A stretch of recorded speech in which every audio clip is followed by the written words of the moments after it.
Biotensegrity is about morphology. It's about shape. And every shape has an archetype. And it's about the moving archetypes of shapes and shape-shifting. And we are being called to shape-shift very rapidly and adapt very rapidly. And the grace of adaptation and the grace of resilience and the grace of endurance to transform. You know, I think that's, sorry, I didn't mean to interrupt you. No, you didn't. I think that's where some of this stress is actually coming from. Yeah. As you're speaking, I'm like, oh, okay, so as some of us, not everybody in this particular pandemic, but so many people are being asked to slow down. That's there, right? There's a asking to slow down. Yeah, and so what happens when we slow down? Oh, all of a sudden there's an intimacy with myself that starts to come forward. Something, right, becomes like I become more aware of myself in some way. And that can be uncomfortable, right? That can be either an opportunity for some, depending on what that relationship is to begin with. And for others, that can be like a, yeah, no thanks, or not quite ready, or how do I do that? How do I become intimate with myself?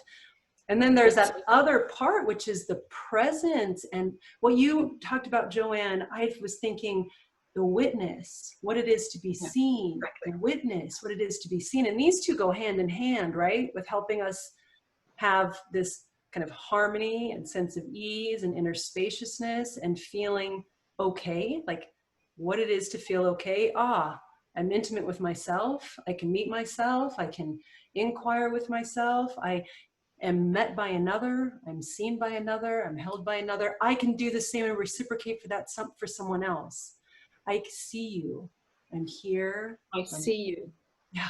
I see you. And you know, I was talking about this, oh my goodness me, yesterday. I mean, I'm probably quite a bit older than both of you. I'm 92 next week.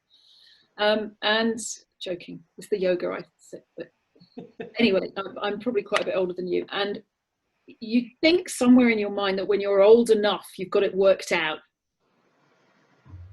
And I travel relentlessly, and sometimes I just don't feel I've got time to catch my breath. I daren't say to somebody when I finish teaching one weekend in a country that I can't teach the following weekend in another country, because I need 10 days to get into a landing pattern and just experience what I experienced there and learn from it. It's like, no, if I'm needed somewhere, I go. And you end up concertinaing your experience of the experience till they gather up, and you're just kind of spitting off the top.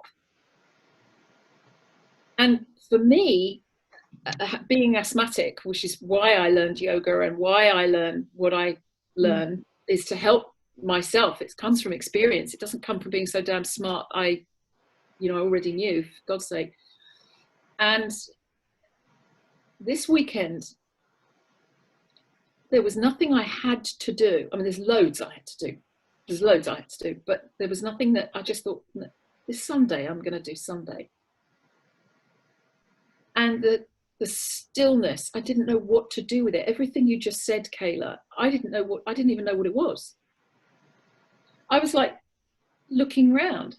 I lost the dog. I lost my dad. My mum is completely safe where she is in a care home, being looked after and loved, and she's aware. And my sister is fine, and my brother-in-law is fine, and my son, and everybody that's really, and then all my friends, I kind of knew where they are and was in touch with them. And I just stood there. And the sun was shining, and my garden's beautiful, and I just went outside and I sat in the sun. And I was thinking, well, what's this? What, am I happy? Am I sad? What now? What now? It was like, what now? What's going on? What's happening? And I started hearing this family creating this obstacle course at the back of the garden and the next garden. And I just thought, well, this is presence. And then I realized what you've called intimacy. I thought, hang on a second. I've been looking for something really special. I keep looking for that super special, extraordinary moment, you know, where the flash of light comes out of the sky and I'm enlightened and all that. And the truth about enlightenment, in my not very humble opinion, is that you just get a bigger torch and a bigger broom to find more shit and clear it up. And I just sat there and I thought, Joe, this is being. Hello. I just started giggling out loud in the garden. It was so comical because for all that we talk about it, it was like, this is how it feels. There's nothing there. It's ordinary. And it's like a piece of music. If you don't play the pauses right, you know that it's fabulous in the Karate Kid, the modern Karate Kid, where he has to put his coat on the hook and that he doesn't realize that's training him how to do what he's do. Oh, it's the most brilliant movie. And they both are, but that one I love the most because he says to his little friend, you have to play the pauses.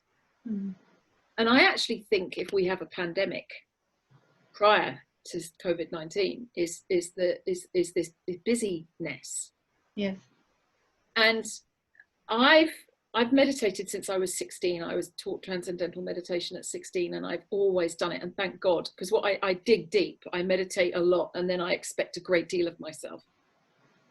And what I realized was that the in-betweenness of the nothingness, of the okayness, of the very ordinary, oh look, there's time to listen to this family in the garden. I couldn't but, or listen, I put my earphones in and listen to something after a while, or listen to the birds because I can hear them.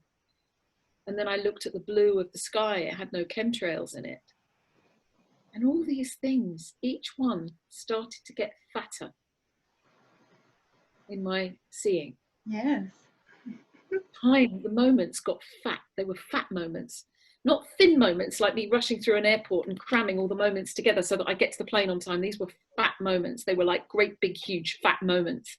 And it was just sitting with that ordinary, I don't even know, you could call it what you like, it, and I can actually feel it. You know, Wilbur once said to me, actually said to a whole group, Wilbur Kelsey, he said, stress to a human is like sunlight to a plant. And I agree with him to an extent, because it strengthens us. That's where we get our endurance. But one of the strains, one of the inappropriate, unnecessary strains on human beings, I think, is what you called productivity and the urge to achieve and the anything other than here bit. Yeah. And it's like, because we're made of this kind of a structure, it will always pull us back home. This is home. Now. How can I be at home here? And we are being called upon to ask that question. How can I be at home here now? And again now. And again now. And again now. And now. And again now. And we're literally being invited to reinvent ourselves moment by moment and relinquish the compressive weight of thinking that we are a way and that's how we are, and we always are that way. There's no always. There's no, otherwise we'd be dead. We'd be finished. While we're alive, we're in this constantly changing amorphic mixture with the fascial fabric, the magical fascial fabric that's under tension at all times everywhere, is morphing us. And by morphing one thing, I mean, I've got the most amazing model here. This is I love this one. Graham Scarr made this for me. And it's got not enough tension in it. Can you see? It's collapsed because it arrived in the post broken. This bar is broken. So it sort of hangs like that. And I thought, oh, you know, it's broken. And I rang Graham and I said, oh, I'm really sorry, could you make me another one? And he said, yeah, of course, because he's so lovely. And then I thought, hang on a minute. And I put a tube of stuff around the end of it. And then I tried to mend it with my hands. Now look what happens when I just put that one stick back. Can you see how the tensional integrity returns to the whole structure? I don't know if you can appreciate that. Almost. But all I'm changing is that one stick. Yeah. I'm not touching anything else. So the wholeness hasn't been destroyed, and it is broken in one place. But the tensional integrity is somewhat compromised, but it's through the whole structure to a greater or lesser extent. The resonance of the whole structure has been changed. And when you mend, which of course the body is to an extent within limits, a self-repairing system, it mends the whole structure. Can you see how differently that now resonates? It now resonates at a different frequency. And what this tells us is that actually we can work on one aspect and it will change everything else. And you know what I propose that to be in the tensional or the emotional tensegrity that Yeah, yeah. you were talking about, Christine? Yeah. I propose that to be being. Yeah. Being. I do. Yeah, the practice of being. Yeah. The practice of returning home, coming back again, whether it's within a single breath, whether it's in a moment of sitting in a garden and actually being able to really indulge in time and space. But when that place is met, when there's contact, when we connect with that being, I think it restores the whole structure and just the way you were demonstrating. Or it has the potential to, anyway. Yes. I think that's so it. Yeah. And it's from the nervous, like from the trauma side of you, that I think we're in potentially. Trauma by definition is a natural response to an unnatural situation, which is what I think we're in. Not necessarily unnatural, but extreme. And the concept of the window of tolerance model is that we have this space where we can function well, and under stress, the window of tolerance, that zone might shrink. And if we can go out of our window in the up way, which I think is the tension, like we're too tensioned, or we can go out in the down way, which I think is the overwhelm, the collapse, the too much compression. And the idea with trauma theory is that we ride the edge of the window and until we restore it to its shape, which I think is so profound in context of the tensegrity idea, that it's really about, again, that balance and that pop. And when we can abide in the moment and ride the rapids of those intense emotions and stay with them and stay present and stay connected to, it will allow our systems to become, that's where the stress is good, where it actually adds to, Strengthens. it strengthens and adds to our, like it almost allows us to become more, our potentiality to become more actuality in what we're able to do. But if that window of tolerance is very narrow, and then I load the system, you compress it. You compress it. Yeah. And you will experience overwhelm and collapse and laying in bed and not being able to get up and resilience. Yeah. And I just think what we're talking about is so relevant on all the levels, because this aspect of humanity that we're touching on right now, this aspect of presence, of being, of stillness, and your story of your father and how that was just such a beautiful human moment, that it's like it's the thing that allows the structure to pop. It's such an important. It's made me a different person. It's made a qualitative change in my life, and I miss him. I miss him so badly. And yet I'm very slowly, I mean, it's nearly a year now, can't believe it. I'm beginning to understand. I know we talk about the stages of grief, but I'm beginning to understand the extent of my grief, my pain, my tears are in exact proportion to my devotion and my love and my That's beautiful. It's the expansion is the expansion. Yes. And this is a model, it's a toy, but everything's joined to everything else. And it doesn't matter what you do with this, every piece moves every piece. And this, you could call this a model of a cell, or the forces around a cell, or an organism. But if you think of us as millions of these all moving each other, moving like starlings in an airflow, Yeah. you have to know what's going on in front, above, below, behind, and either side, pretty much, and a little bit less the corners. But so long as you can negotiate that bit, and I think one of the difficulties of what you just said, I'm not saying you said something difficult, I mean, one of the difficulties, what you said was true, and one of the difficulties is the scale of this can be overwhelming for some people. That the sheer scale of it, rather than feeling like an international collective, a global experience, that one side of that hand, this side of that hand, if you will, is the global nature of us being in a collective consciousness, which is so thrilling in some ways. And then the other side of that is the sheer fear of the scale of it. For sure. And how we modulate ourselves and hold ourselves within our own kinesphere relative to the kinespheres around us. And one of my beloved friends, Paul Kay, who is he's just a wonderful man, and he's done this thing on YouTube. It's something I've wanted to do for a long time, and I wish I'd done it, and I might copy it in a completely different way because it's so gorgeous. But he has tea ceremonies in his office, and of course now he's at home and he's doing them on YouTube, and it's called Tea and Overtones, and he teaches sound meditations, and he teaches a course called The Harmonic Self. It's just fabulous. Oh my God. And I'm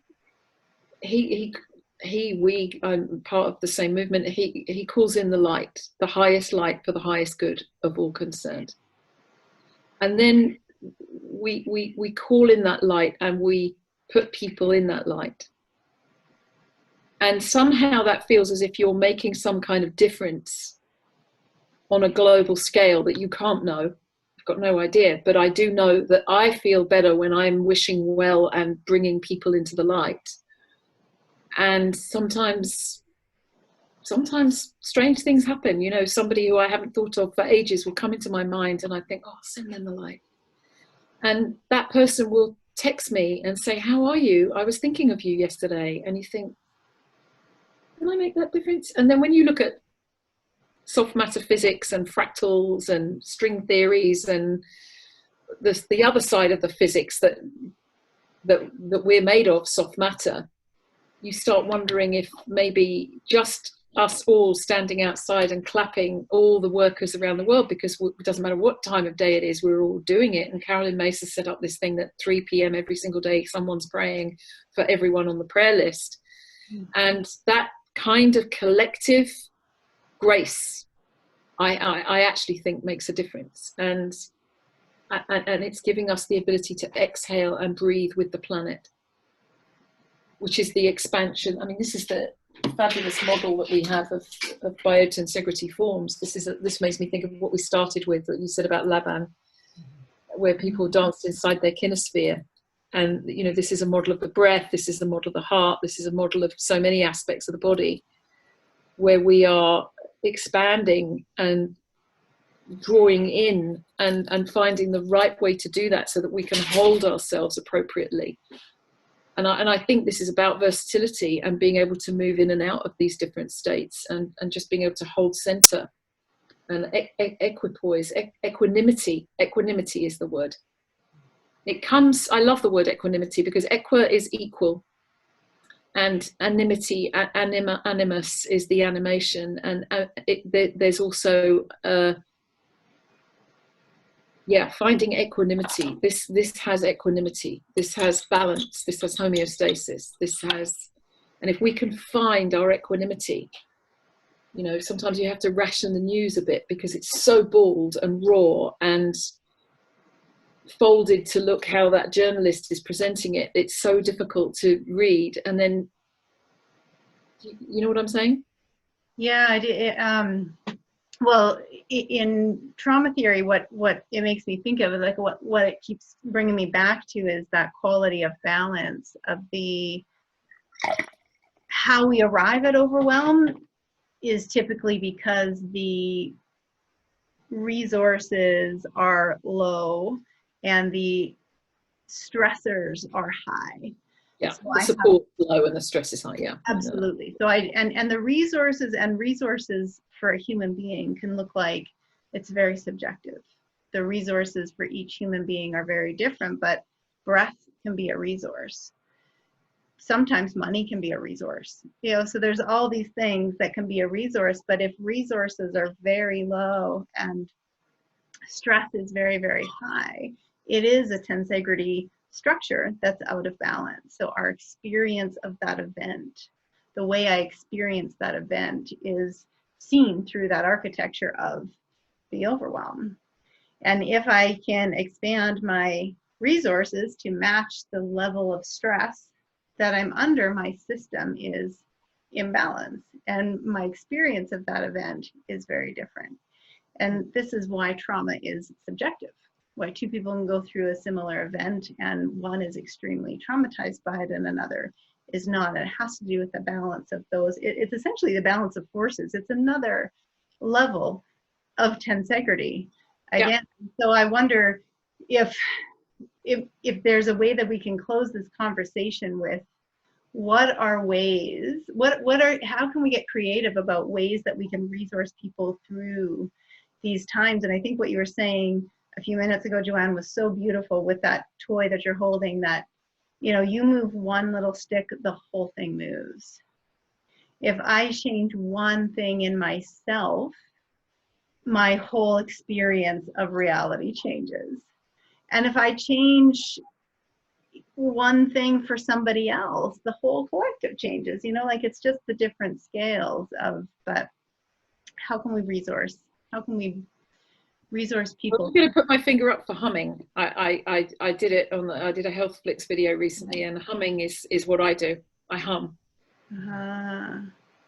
Because sometimes sitting down to chant is something that's quite, I'm not criticizing it, I do it all the time, but sometimes sitting down to chant feels formal, or I've got to go and find a space to do it. Whereas I always find time to go and wash my hands, or go to the loo, or go and change my jumper or whatever. And whatever I do, I hum on my way.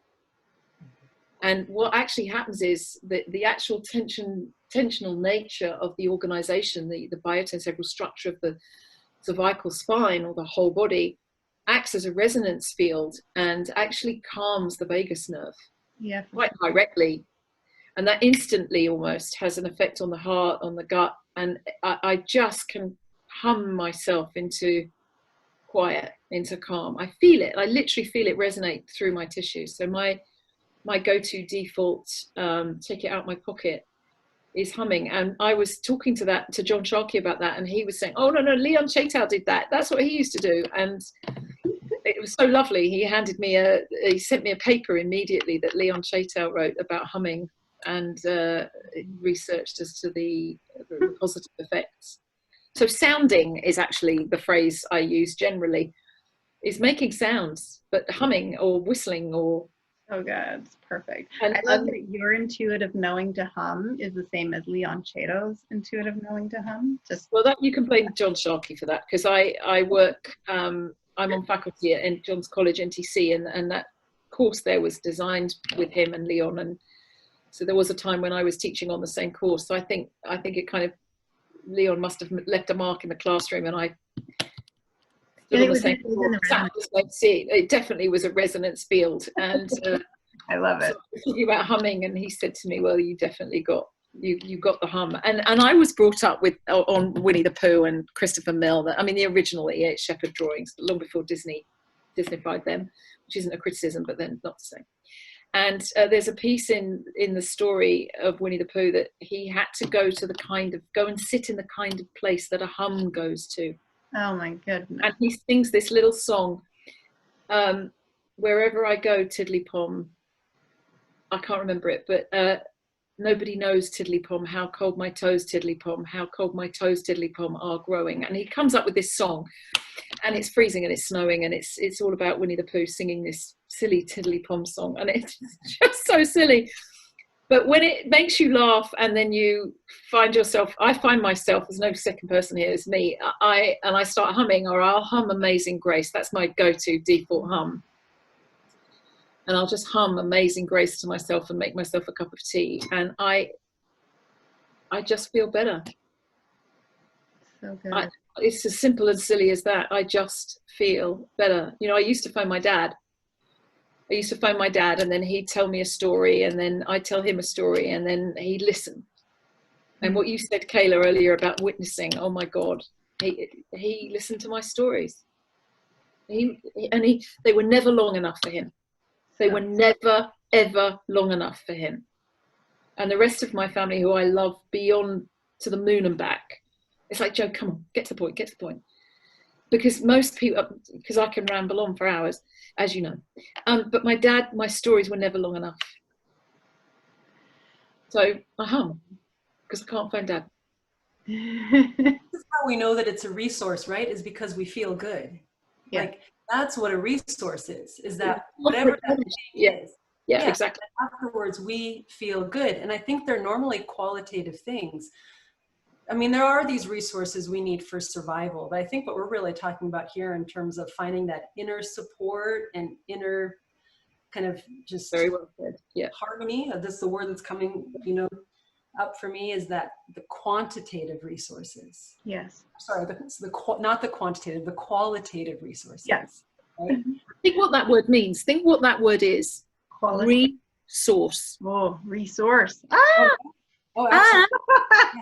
So we can do that. We can self-resource. You know, if you are the source of your children's energy, or your parents' support, or your house's maintenance, or you're in the working with people, you know, this, you have to replenish this. Mm-hmm. You resource it. Yes. And I believe you resource it from a force greater than you. I don't think we are single units and this is it. I'm afraid. I think whatever you want to call it, source or grace, or some people call it God. I don't think of some old geezer with a beard and a pair of glasses who's giving out punishments if you don't do as you're told. I've got absolutely no time for God, politics and religion. And what I'm talking about is a grace, geometry, Gaia Metria, the measure of Mother Earth is what the word geometry means. Call it Gaia, call it whatever, I don't care what you call it. It's just, it's that. It's, you are resourcing.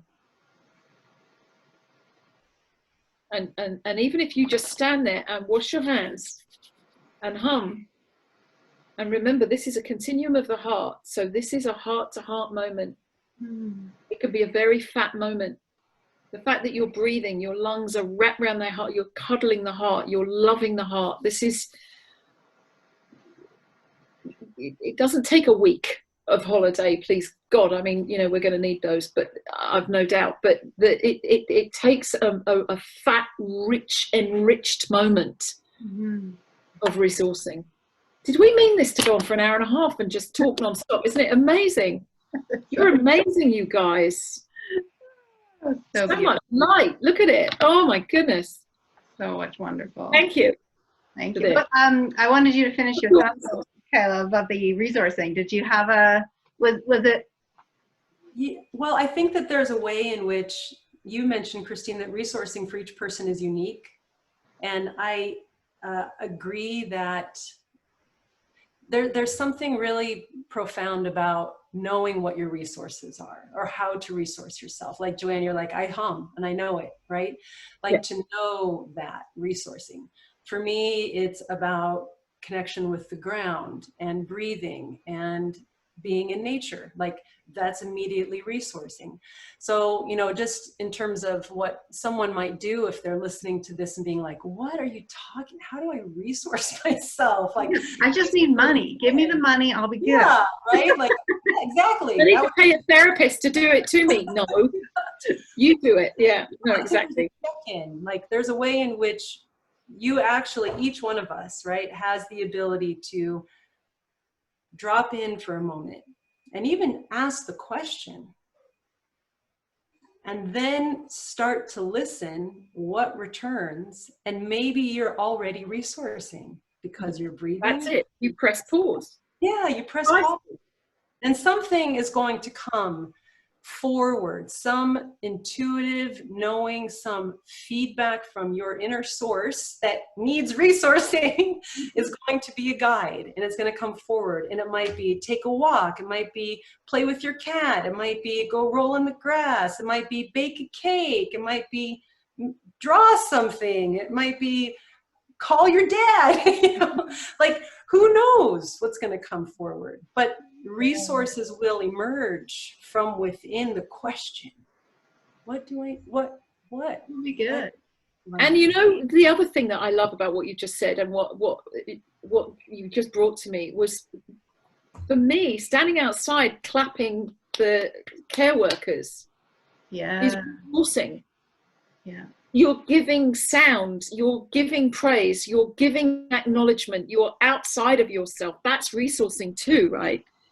And sending the light to somebody. I mean, I just sometimes get messages from friends saying, I'm thinking of you, I hope you're okay. I had a friend yesterday, I'm walking in the Bluebell Wood, and she just sent me a photograph of her lying, freezing cold, wrapped in a coat and a scarf in the Bluebell Wood. Because she knew I'm not going to see the bluebells this year. And I have a thing about it, and I'm known for it. And this is our bluebell time in Sussex. It's the most beautiful. Our woodlands are just blue carpets. They're just, you've no idea how beautiful they are. And it's I thought of you. I'm sending you this color. I'm sending you light. Beautiful. That actually makes a difference.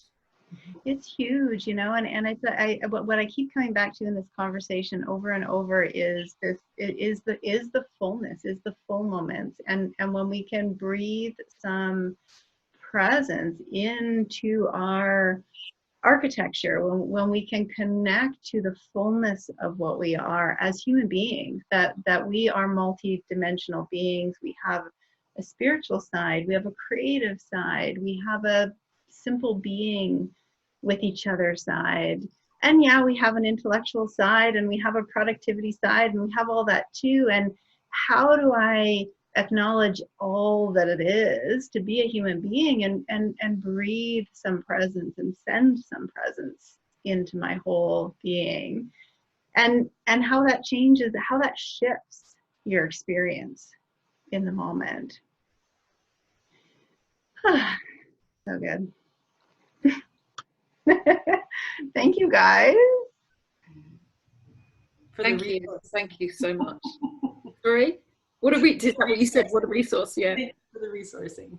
And you know what I realized as you were talking, Christine, that the quality and quantity, we need both. Yeah, it's like tension compression. We need both in balance. It's the whole. And I think what you both said at the beginning is that we've got very heavily oriented on the significance of quantity. Yeah. And what this is allowing us to do is move around to the qualitative, and they work together to form three things: the thing, the other thing, and the combination. And the third, that gives us our triumvirate, our holy trinity, our triumph. I think this is what you're saying is so significant, because I put this post up on Facebook about, you know, we're going to weave this new world. And I don't think that's like, okay, we have to throw out everything and start again. I think it's about taking with us what did work. And so we might need some of that productivity and all of the things that did work of the old world, we can use as part of the creation of the new world, as whatever new normal is going to be, but that will include a little bit more of the fullness of people celebrating the carers. Yeah. That's the sound of that quantity of qualitative response is the essence of it. So we can't have one without the other, really, but I think we have to bring balance to them in a whole other way. That's what I think. Like that, saying. The being and the doing, and the being carries the doing, right? It's that the being doing. Yeah, it's that presence of the intention of the fullness of inside of how we are interacting and relating. That's that quality that we carry into the work. Can we carry into our gifts? We carry into our service. you know? Yeah, it's so huge. Then It's, you you know, probably because find- it always comes back to being both, and it's like yes and. yeah. That sometimes we can get into, oh, we're missing out on being, so we got to just be being 24/7 now, and it's about that balance of the two, the balance of those two qualities, being and doing. I love that. And You can, any of the you can create opposite. an idea. You can have a fabulous idea and just sit there with it and not express it to anybody and not do anything with it. And it's like, Yeah. abort it and never have expressed it. And this is an idea expressed into a form. So the being doing.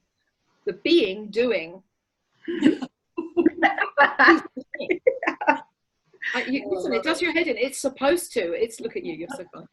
It's supposed to do your head in because it's the reasoning mind. It's beyond the reasoning mind. I feel it. Yeah. You guys, so good. So much for 20 minutes, Christine Wushke. Is it Wushka, Wushki? Wushki. And I know what your resource is. Your biggest resource is on the top of a mountain. I can hear you when you're on the top of the mountain. Yeah, that is definitely, and the whole journey up, the grind up, you know, the suffering part of it is part of the resource, which is really interesting. Which makes you strong enough to get to the summit, right? Yeah, and then your experience at the summit is more complete. There's a fullness and a wholeness that comes to you when you really worked hard for that moment to be up there. Yeah. If it was all easy all the way up, it would not be the same. And you wouldn't have anyone take away the downhill climb afterwards, which I think is harder than uphill sometimes. It's definitely hard on my knees. I appreciate you guys. Oh my goodness. What time is it for you? Are you both in Canada? Yes, it is 1:39. Holy, yes. I'm in United States, Boise, Idaho. Boise, Idaho. Boise. Where is Idaho? So Idaho is between, so we've got Washington and Oregon and California on the coast. And you go one layer in, then you're going to have Idaho across the top, Montana. So Idaho is very much wilderness and kind of nestled in. It's kind of like the Northwest moves into the Rockies. Okay, so what's north of Idaho? Canada. Oh, I thought so. Yeah, I know where you are. Wow. Okay. We're on the same time zone. Yeah. So it's 20:40 for me, and I haven't had any supper yet, so I'm going to go and have some supper. Yes, Okay. eat. Nourish yourself. I will. Thank you so much. What I'll do for you guys, I'll hit stop.